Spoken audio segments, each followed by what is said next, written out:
Welcome to Strategize Like a CFO, where we get intimate details of your favorite executives, AKA we get a little bit into their business so that we can get the ins and the outs of how we're able to scale up, not only in our lives personally, but professionally. We're welcoming to the show one of my favorite, number one, Forbes 30 under 30 listers, philanthropist, wealth management guru, Sean K. August of August Wealth Management Group. Thank you so much, Sean, and we welcome you to the show. Thank you, Tiffany. Thank you so much for having me here today. Thank you for the opportunity to really get a chance to, I guess, discuss publicly some of the more intimate details of your life and how you've actually reached such a high level of success at such an astonishing young age. Is it okay to ask exactly how old you are? I am 29. I just find that to be amazing. One of the things that... One quick side note. I know there's people joining. Do I join on Instagram as well? So it has my audience as well engaging? Yes. Okay.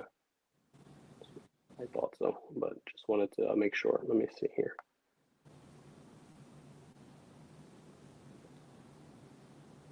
Oh, I think you need to invite me in. I'm not sure how that works. On the live? On the live, yeah.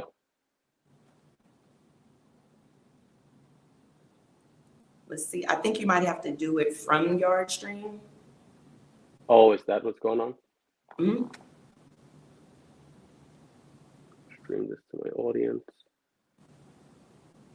Oh, I see what's going on. Okay. All right. That's fine. You good? It's going to make me create a whole thing. So it's... Oh, is it? Yeah.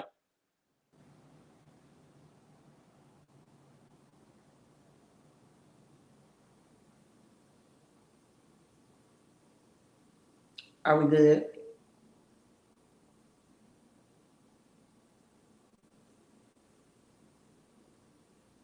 We're still good? Okay. Well, we're good. We're just, what we'll do is we'll send it out on both our platforms, and we'll make sure everyone gets a chance to view it. So let's keep going, because I've got questions. Oh, for sure. I've got questions. You've been featured on many, many, many platforms. Listen, so much so I had to create a whole card for all of these features. CNBC, Barron's, Wall Street, Yahoo Finance, Forbes, Fox Business, The Street, Entrepreneur, and a few others I think that aren't mentioned. What was, we're about to get in dirty. We're gonna get a little dirty. What was the most challenging question asked on a live interview? I can't say there's really been I can't really say there's been any challenging questions during an interview. If they decided that I'm the person that they're interested in interviewing, they obviously view me as someone who's an expert in that field, which means in order for me to be someone credible enough to interview, I have to have some sort of backing or information to place me in that position. So I can't really say there's been a particular, difficult question that I've been asked during an interview. Now, you know me in the way that I think, and I'm thinking with all of these interviews and exposure, there must be some exciting times going on. And my mind automatically goes to what's going on in the DM. So as one of my prying questions, what's the most interesting person in your DMs right now because of all of the exposure and the hype around the making Forbes 30 under 30? I would say anyone who is interested in positioning themselves for growth and wants to better themselves and is ready to put some assets to work, I find anybody like that interesting. That's good. So could you name a few or? I don't know any particular off the top of my head, but there's there's a lot of people with businesses that, either starting businesses or already with established businesses. But yeah, I can't, nobody in particular, just I would say, just people with entrepreneurial spirit and a high drive. Okay, fair enough, fair enough. And that's one of the things I know about you. You're a great business advisor. You're always thinking strategically and giving out really sound advice, even to the small business owners. I'm not going to jump too far ahead, but for me, one of the things I want to know is, what is a guy like that reading? So what are you reading right now? Right now I am reading a book called Family Wealth, Keeping It in the Family. It's basically it's a book about how family members and their advisors basically preserve human, intellectual, and financial assets for generations. And it is written by James E. Hughes Jr.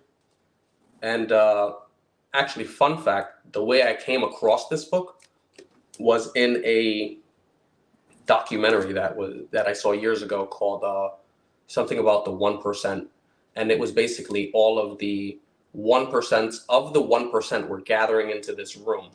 And it was like the Walton family and the Rothschild family, and all of them were gathering into this room, and this was the book they were giving away during the during that event for all of them.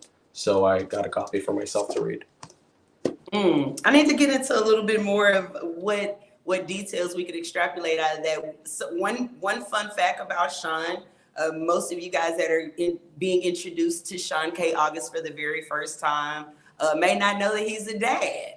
So, that what are you telling?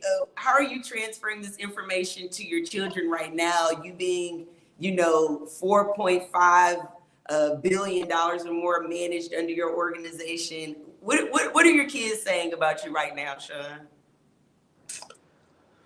My daughter is, while you're trying to extrapolate information out of me, my daughter likes to try to extrapolate assets out of me.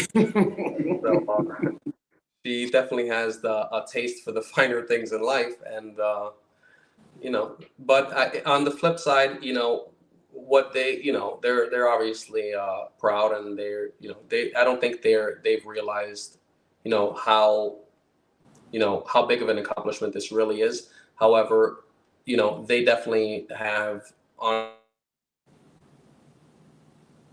entrepreneurial drive. Also, my son he has a creative outlet with using things like YouTube or wanting to do something like that. And when he started his channel, I mean, it took less than 8 weeks, and he got to monetization. And my daughter has this. She has this whole. I don't want to say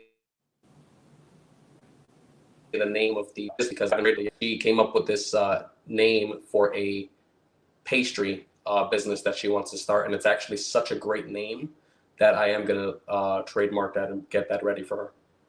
Absolutely. Interesting you mentioned trademarks, because I feel like that's one of the things that we talk about a lot when it comes to being risk averse when starting your business and growing your business. We might as well just dive right into it. You started off at JP Morgan as a stockbroker. You've leveraged that same information to scale up. Well, you started out in national securities, continued your career at JP Morgan as a stockbroker, then leveraged that experience to begin advisory under Morgan Stanley and now August Wealth Management Group.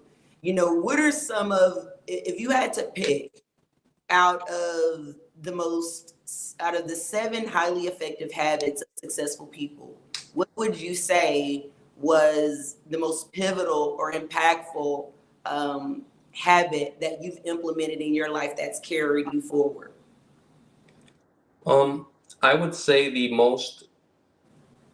that's a great question. I would say the most pivotal,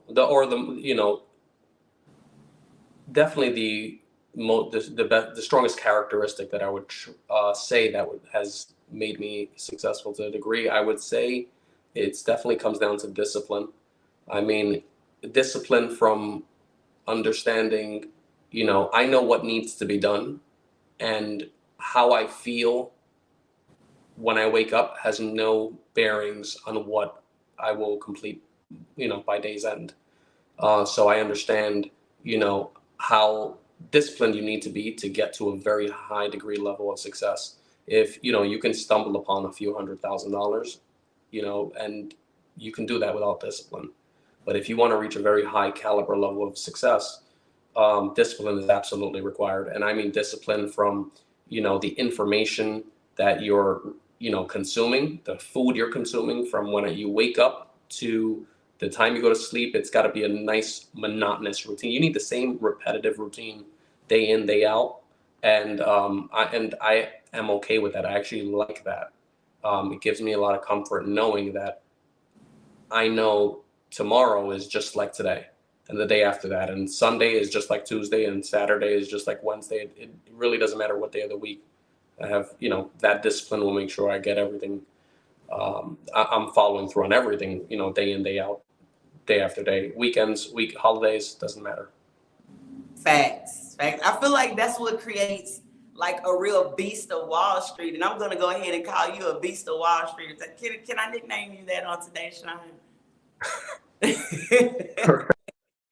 You're one of the beasts of Wall Street. Listen, so just tell me, like, what created that? Like, because you're passionate, you've got to have a high level of focus, drive, and discipline to really reach a lot of the goals. I mean, listen, to be a Forbes 30 under 30 lister, award recipient is some of our dreams, especially for those of us that come from finance. We're in leadership, we're founders.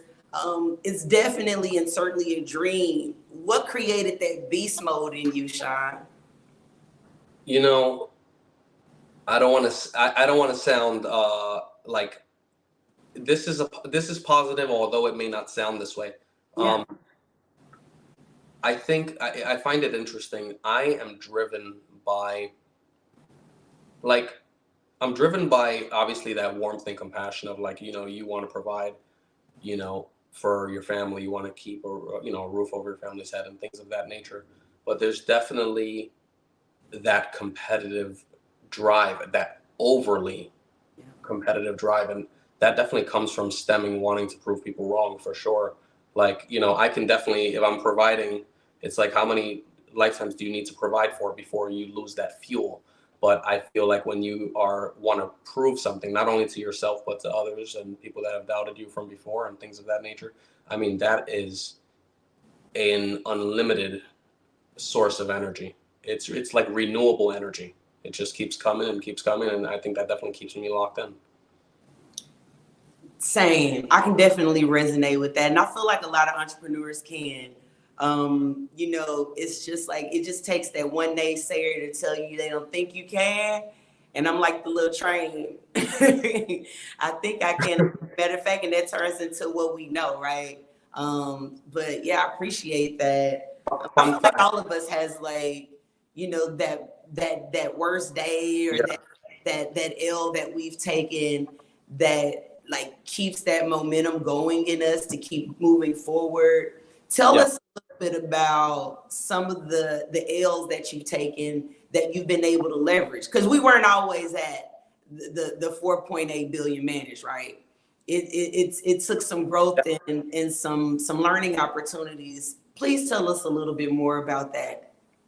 I think you're definitely going to take losses, along the way, but it's very important. There's this very distinctive viewpoint on how things. I think how we view what occurs to us is almost more important than what actually occurs. So when, if something occurs that may, it may, actually hinder somebody. If something bad occurs, it may hinder them. It may hinder their thought process, their their goals, their ambitions, their drive, and that does not happen with me. It's like, I understand there is a significant difference between temporary defeat and failure. Temporary defeat is just, we're still moving forward. The train is still moving.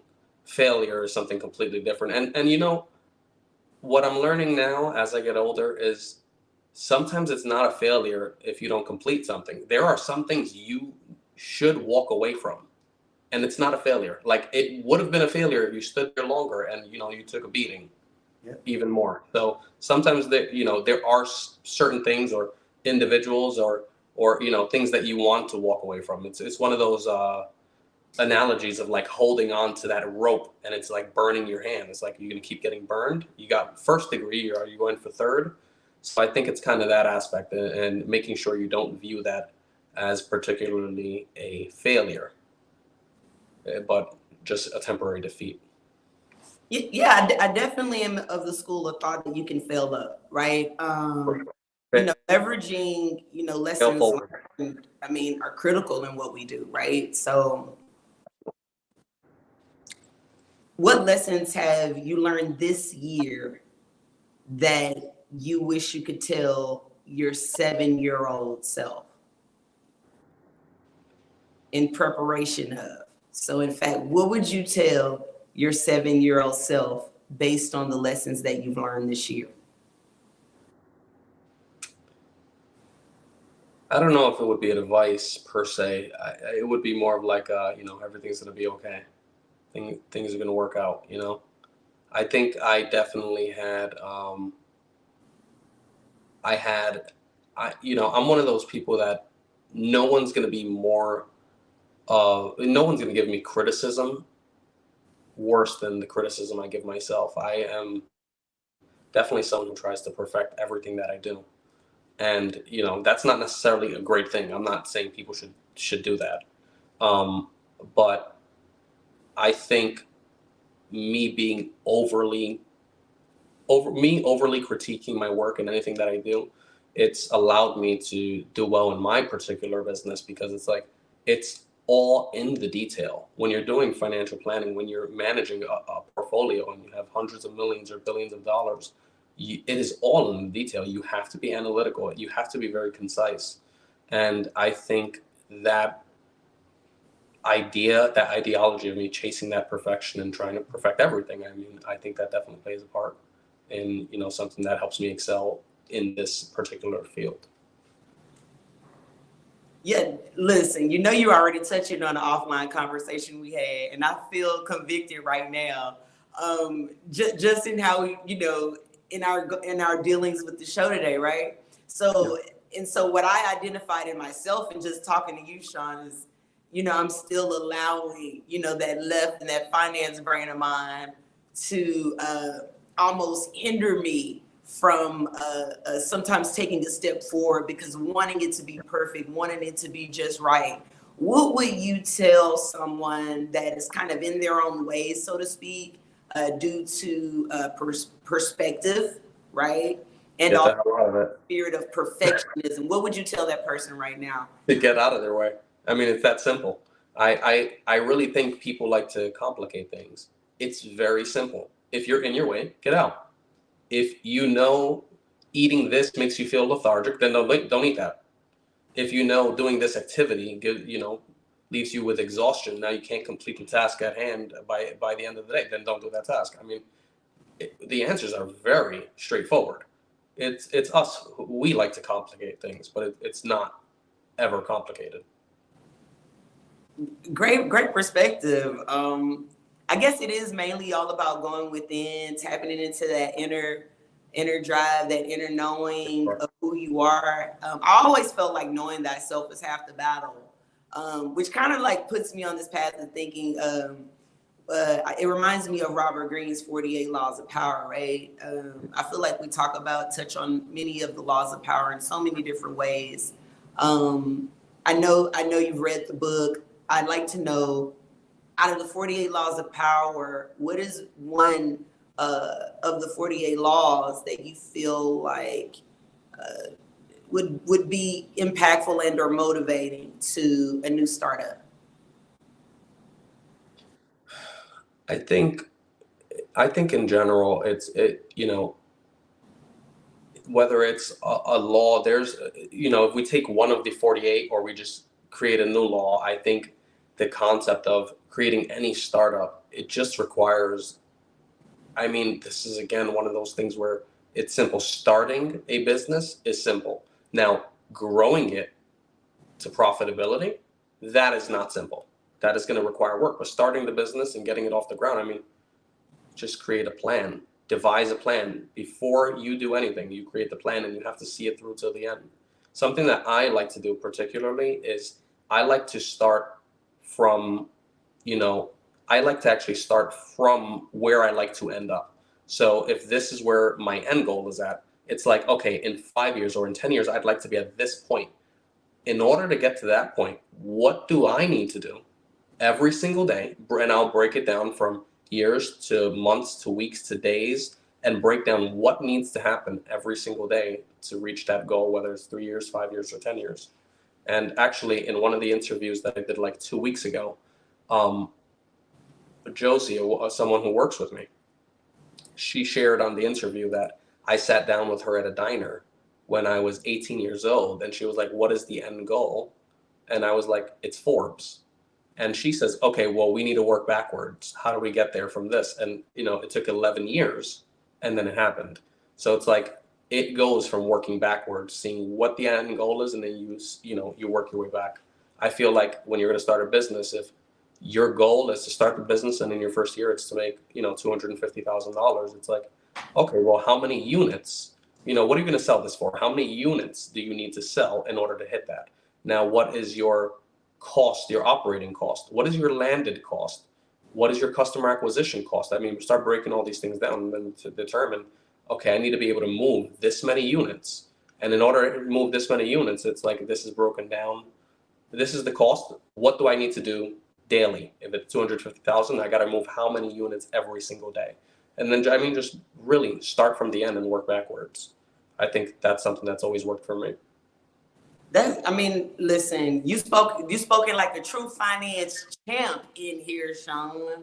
And I mean that with all sincerity, because oftentimes I think when we're a new startup, we're really passionate, we're excited about our marketing, we're excited about all things. But when it comes to the financial projections, it seems like so many shy away.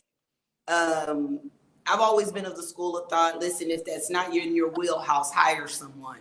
What do you tell a new startup that's, they're in a great space, they want to scale up, but they're not really understanding the financial language that you're speaking right now?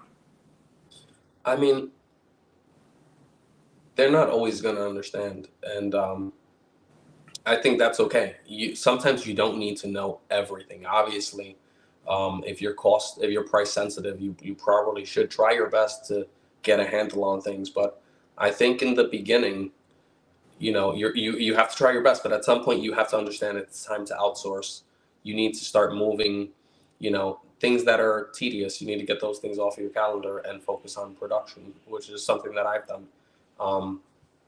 I feel honestly that's something I think I struggled with in the beginning because it comes back to that wanting to be a perfectionist, and it was very difficult for me to allow somebody else to do something knowing that my name is on it. And it's like, if this goes wrong, this is going to tarnish my reputation. I've worked so hard, worked so many years to build this. All it takes is a minute to tear it apart. So I think that was something that was very, very difficult for me, but I understood. I would say sometime last year, it just really clicked in me where it's like, I need to understand that at this point, to get to this level of wealth, it's like you need to break into that next caliber. You really have to, start building a team and strategizing with the team. Love it. So you mentioned a high level of discipline, focus, planning. When you talk about where you started and where you are now, most folks may not realize how attainable it is, right? They're looking at this interview, they're like, this guy's managing $5+ billion worth of the highest net worth individuals in this country. He's been here, he's been there, he's a Forbes lister. Listen, I can't even relate, doesn't resonate with me. What do you tell the little boy or little girl that is in a socioeconomic status that doesn't have access to technology, doesn't have access to the things that we would deem necessary to be in the know or have the knowledge and the skill set to attain such goals. What do you say to that person now? Just to be clear, the people that you're asking about, are these individuals within the United States? Yes. Okay. We'll keep it in scope. Yeah. Let's say they're The continental US. Okay. So, I mean, I think in that perspective, what we need to understand is that, like, I don't think it's good to like tell people, you know, I'm at this level, so this seems unrealistic. Like, you don't think at some point it was unrealistic for me too? I came from that same background. I came from that same socioeconomic class. I came from nothing. So I think to tell people that, you know, you know, this is unrealistic. So, you know, try for ask like wanting me to like bring it down so they can understand and relate to it more. It's like, no. That's watering things down. Like you can reach this level and you can even surpass it. So I think we shouldn't, you know, try at all to discourage them from that. Let them reach for that high level. To reach where I'm at, surpass where I'm at. It's obviously possible. If I started at zero.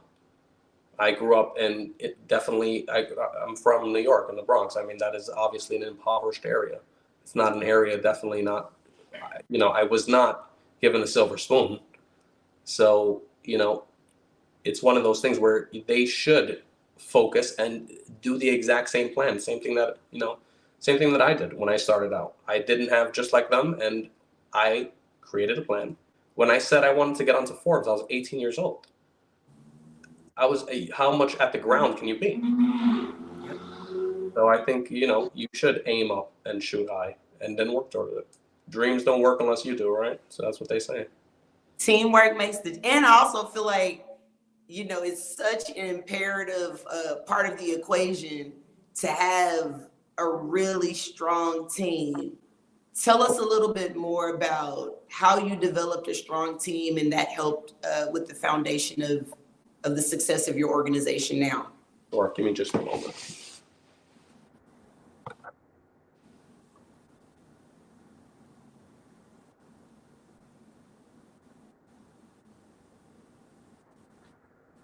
So I think with my team in particular, what I would say is the biggest thing for me, the most important thing for me, deciding to work with anybody, it has to do with trust. Do I trust somebody? I really don't care what college you went to. I don't care if you went to college, if you dropped out. It comes down to, do I trust the person? Do they have characteristics that I respect and value? It's, you can teach someone a specific craft. You can teach, obviously there are those individuals with innate abilities that they are just going to excel and they don't require as much teaching. But you can't really, by the time someone is coming to the workforce, you're not going to be teaching them to be people with a good moral standard. You're not going to teach them to be honest and have integrity. It's like, if that's not in place by then, I mean, I don't care how good of a performer you're going to be. You're not going to be performing with me. So I think understanding that and just building a team that is as ethical as can be, like, as that's part of the onboarding process. I'm not going to tell them that, but it's definitely something I am looking into. I want to make sure everyone has some degree of a moral code, has some sort of ethics and principles and values that they follow. Yeah, clearly. It just reminded me, what went through my head is the book by Dr. Henry Cloud, Integrity. It's a book I read years ago, but it talks about that very thing, about how, having integrity in every aspect of your life is really critical to sustaining success. We've seen it so many times where, there are people that have reached a high level of success but have not been able to sustain it. What do you think the key is to being able, outside of a high level of integrity, what do you think the keys are to being able to sustain the level of success that you're at today? I think it comes down to you know, unfortunately, you have to remove people from your life. When you reach a high degree of success, I mean, you know, you suddenly become the person who everybody comes to for their problems. And if you allow that to happen, unfortunately, it's like you're going to be doing this forever. And they don't understand the bearings of that. But I mean, you know, they will take everything that you have as much as they can. And it's one of those sayings that my mother used to tell me, which was, the givers have to know when to stop because the takers never do. So it's, you know, you have to understand that people will take from you, and they want to, because if I shared my DMs or all my text messages, the one thing that you wouldn't realize is what people ask for is not, show me how you did it. Show me what I need to do. This is a business that I have. How can you help me? What value can you add, or you know, what nugget of information can you give me that can help me grow and expand my business? It's like, that's never what they're asking. What people ask for is for money. They're asking for a handout. And, you know, I think if people took advantage of having someone in their corner who can really perform at a high level, and decided instead, I'm not going to ask for a handout, and I'm not going to ask them for money. I'm going to ask for information. How can I take something that you're doing, obviously, right, and implement it here? What information can you give me that can help me either reduce my expenses or an operating cost? What can you help me with in, you know, maybe structuring stuff? You know, maybe if they have a few $100,000 in revenue, it's like, how can I earn this tax free? There are ways to do that. Instead, you know, that's not the request that I get. The requests I usually get are, can you pay this or pay that? It's like, it's one of those things where it's like, when people pray to God, and in their prayers, like, they're asking, like, can you help me, you know, make my rent payment? It's like, there's so much to ask for. That's what you're asking for. You're asking for this small, minuscule thing. Like, there's so much to ask for. So it's one of those, and I'm not referring to myself in that capacity at all, but I was just saying, you know, there's a lot that people can ask for, and they just don't seem to ask for, you know, useful information. You know, certainly. And you know, it makes me think, because I know that you're a philanthropist at heart. You're a humanitarian at heart. We'll go into a little bit more about that. What do you see yourself as a philanthropist, right? Because you're just so reminiscent of people, some of my favorite mentors and things of that nature, because you give what I call free game. You know, it's information and knowledge that you've learned through your experiences and the things you've been exposed to. And if I listen a little bit more keenly on what you're saying, I can learn the lesson through your story, as opposed to me going through those same trials on my own. Where have you given people the opportunity to leverage what you've learned? Right. And where do you intend to continue to do that? And You know, I think for me, I really like giving. Where I do most of my giving, it's honestly with children. I know it's even like, and people always ask me, you know, am I going to write a book for adults about financial literacy or showing people how to budget? Am I going to, you know, create courses? And people ask me for those things all the time. And you know, it's just, yeah, I can make money doing it, but it's not something I enjoy. I feel like I like to specifically, when it comes to philanthropy and giving back, I want to do it with children, because they're innocent in my mind. It's like, these are, you know, children are naturally innocent people, and also it comes down to, they are not expecting anything. So when you give them, they naturally are receptive. They're naturally appreciative of what you're doing, because you don't have to do it.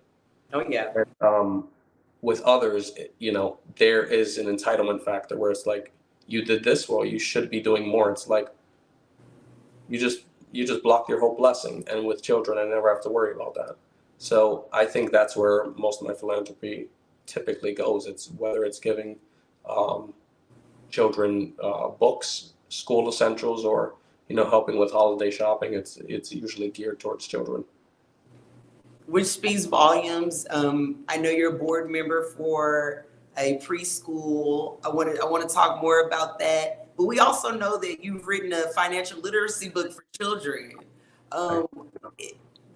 Can you tell us a little bit more about the premise of the book? What inspired that? And what inspired you to go into independent publishing? So with the books, initially I wrote the book, but it wasn't for sale. The book was just a copy for my son. And I wrote that book, I believe, in 2015. Yeah, he was 3 at that time. So yeah, I was already teaching him about money. And I wrote that in 2015, the first copy of it. I hired an illustrator. We made a copy of a book. And then when my daughter was born a few years later, she wasn't in the drawings, and I wanted to kind of teach that to her, but she wasn't in the artwork. So I redid it, revamped some of the writing, and by that point, I was already in like $4,000 into illustrations between the 2 copies. So I'm like, at this point, I'm gonna have to sell this thing. So yeah, I went and reached out to an illustrator. I got the book put together, and then I shopped it out to a few different publishers that were outside. And I wasn't sure if I would get any feedback, because I was always told, you're not going to get, like, typically you need someone between you and the publisher. There's like a middle person that's typically required. But when I shipped the book out and was sending it to people, I was actually getting a lot of positive feedback, and people were, these companies were actually interested and were sending me, leaving me voicemails, giving me calls. And sending emails. And at that point, I'm like, wow, that means I have something here. So at that point, I started researching. Since it was during the pandemic time, I was like, well, I definitely have some time on my hands. Let me learn about publishing. So I went, and after doing some research, I started my own publishing company so I can get the rights. And the book is owned by the publishing company. And then I added my children as authors and contributors to the book. And the reason for doing that is so, the sales from that can help contribute towards maxing out their Roth IRAs and, contributing towards their IULs. I like how you throw all of that free game in there while you're telling the story. I'm going to have to play this video back, because you're giving some great wisdom and advice throughout when it comes to how we're able to actually leave a legacy and also teach our children about financial literacy. One of the things we see in our community quite a bit is the lack of knowledge passed down. The oral history is gone. And I like the fact that you're documenting this for your children and also for others. Talk to us a little bit about, I'm going to go back to a conversation we had earlier about managing and developing that legacy of wealth in your family. We were mentioning the book Family Wealth. Could you give us a few nuggets on what I can do as a single mom making $60,000 a year, and I would like to begin to create a nest egg and leave something for my children? Now, I live in America. My cost of living is commensurate to the inflation rate. What type of advice do you have for moms like me that that's a vision of ours? We want to leave a legacy, but we're not quite sure where to start. And I'm feeling like my 401k it's not giving me the returns I'm looking for. What advice do you have for a mom like me? I would say, start early. Start now. Like whatever period of time that is, whenever you're hearing this, start then. If someone is born, the minute you get, for my children, what I did is, with my son particularly, once he was born, I went and tried opening up an account for him. But then I realized his social security card wasn't delivered yet. So I had to wait for that to actually come. And then, once it came in, I went and started getting him on to my accounts. Something that every parent should do is there's something called a TOD. It stands for a transfer on death. you should definitely add this to all of your accounts. It's offered at every single bank. It's offered at all brokerage accounts for 401ks. It's offered at every financial institution. And it's a form called transfer on death. And what that does is the minute we pass away, the money goes to our children, and it helps avoid the probate process. So those funds are not tied up in the probate process. They're not going to be tampered. The minute something happens, it is immediately transferred, and our children have access to it. So if something were to happen, they don't need to wait trying to get money from life insurance, if that's in place or anything like that, to, you know, to bury you. They access immediately. So I think that's definitely an important part. Another part outside of the transfer on death is, I would say, for an average American, I would say open up in account for their child, and, you know, start contributing a small amount into the account, you know, whether it's weekly, bi-weekly, monthly, you know, contribute something that's going to be consistent in the account, where, you know, as time goes on, the assets will compound. And if they go online, they can just go to, let's say, Google or something like that, and type in compound interest calculator. And they can actually say, if I'm going to start with $100 and I'm going to contribute every month $50, and you put, let's say, estimated interest rate, let's just say the average market would, let's say, 10%. You leave that, the variance, you don't have to fill anything in. And for the estimated time of years, you can put 18 years old when the child reaches 18. You can put when the child is, let's say, 22, 23 after college, or by the time they're 25, and then you introduce this to them, you know, at that point when they're a little bit more mature. And you just take a look at what that would look like by the time they reach that age. And I think that's a pretty good way to start for an average person earning $60,000 a year to give to their children. They would have a few things in place. First, to transfer stuff for themselves, but also to get their children in position to, you know, acquire something for the minute they get of age.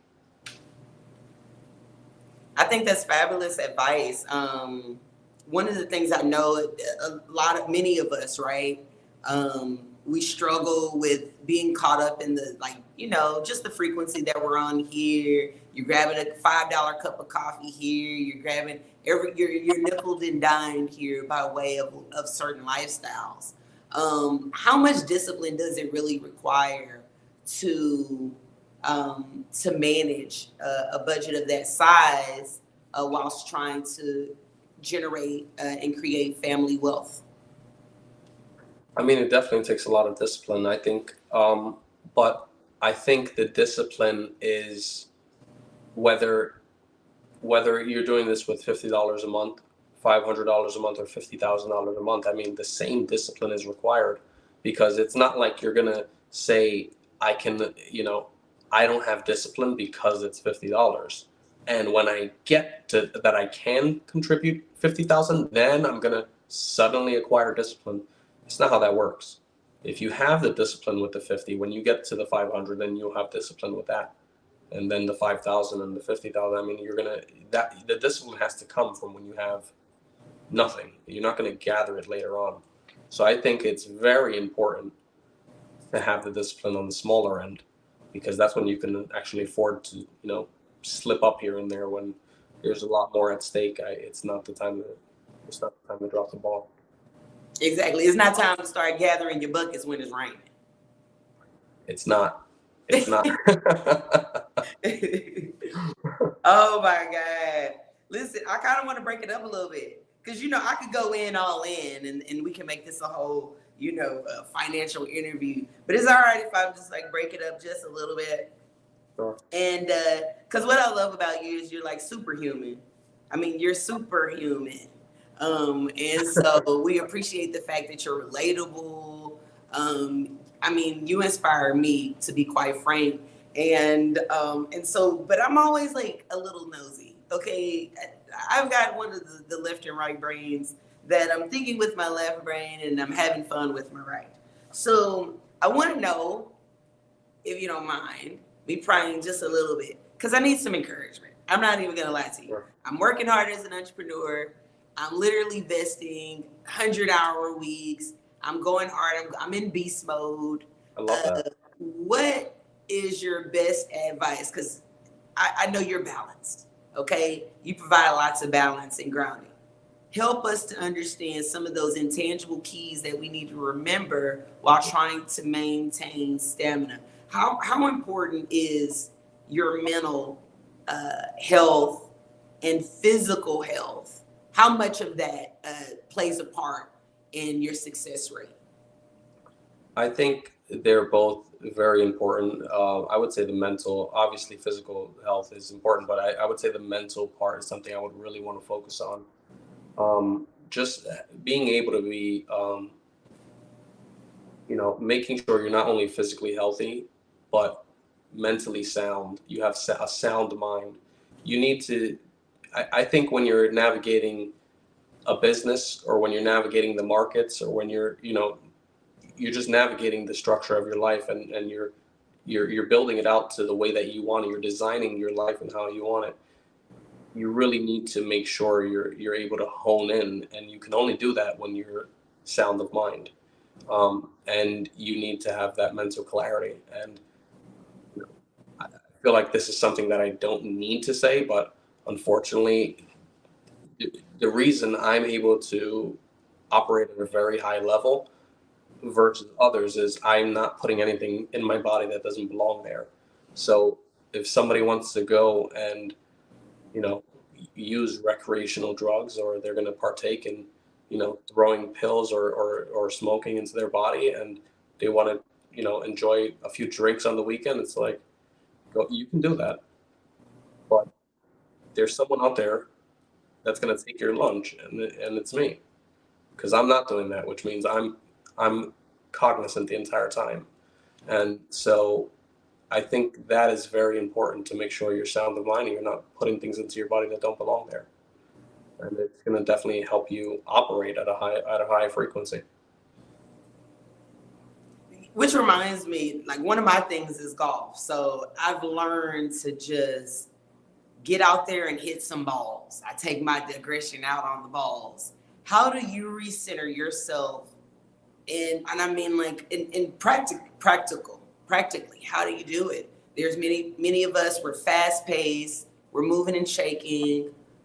We've got all the mental focus and clarity. Maintaining stamina becomes really important, but also being able to navigate through fight or flight situations and or chaotic situations, or just maybe differences in the day. No day is the same, right? Talk to us about how you maintain your ability to navigate through what may feel like a labyrinth at times in the business world.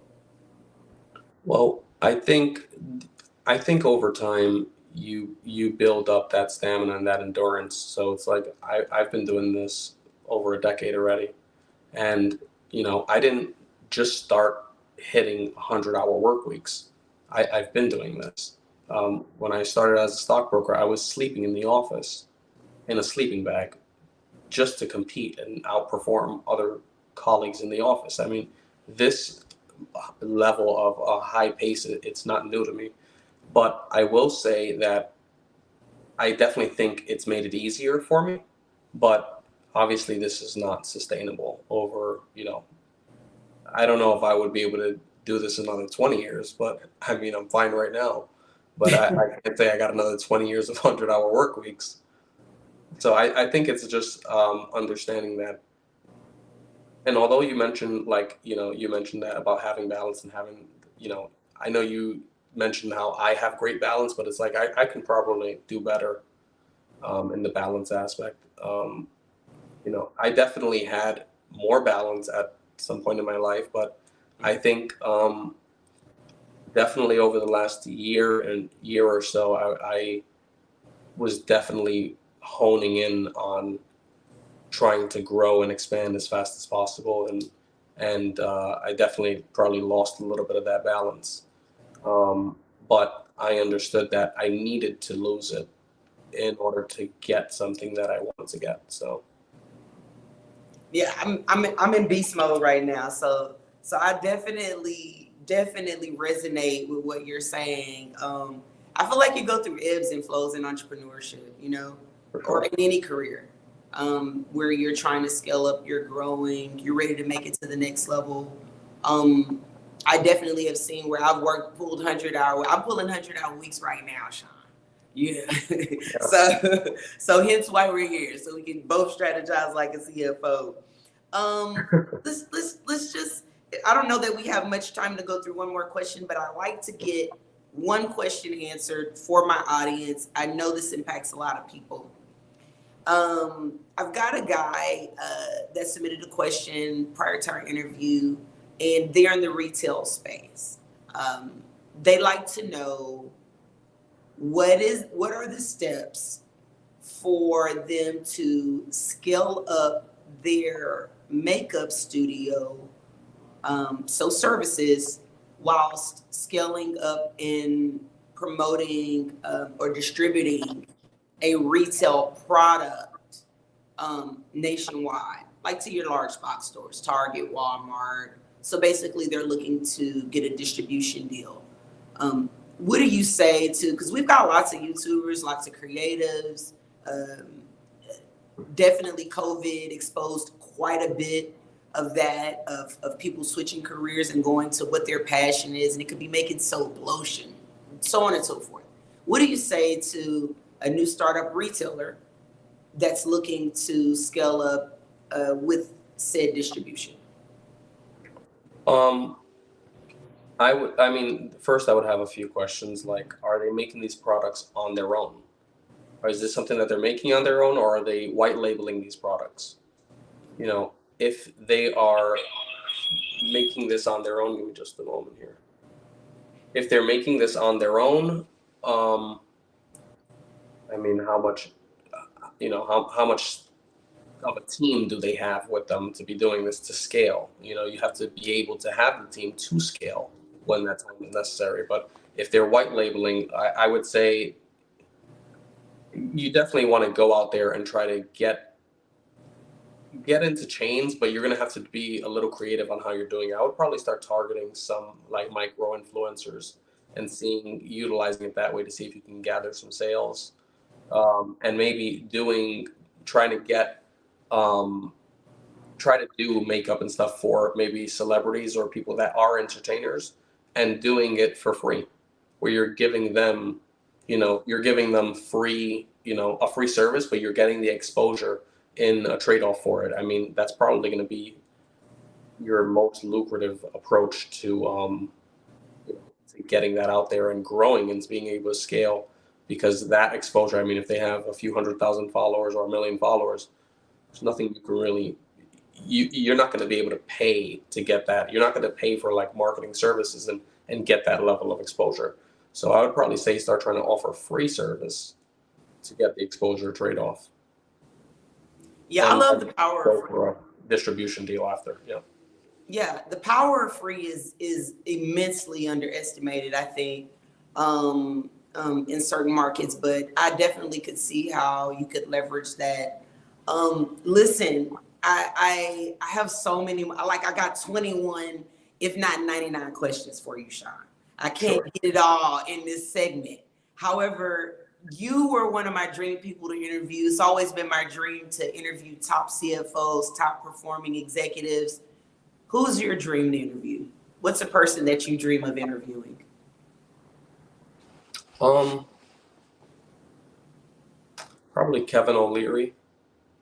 It's definitely somebody I admire. I think, he started off in the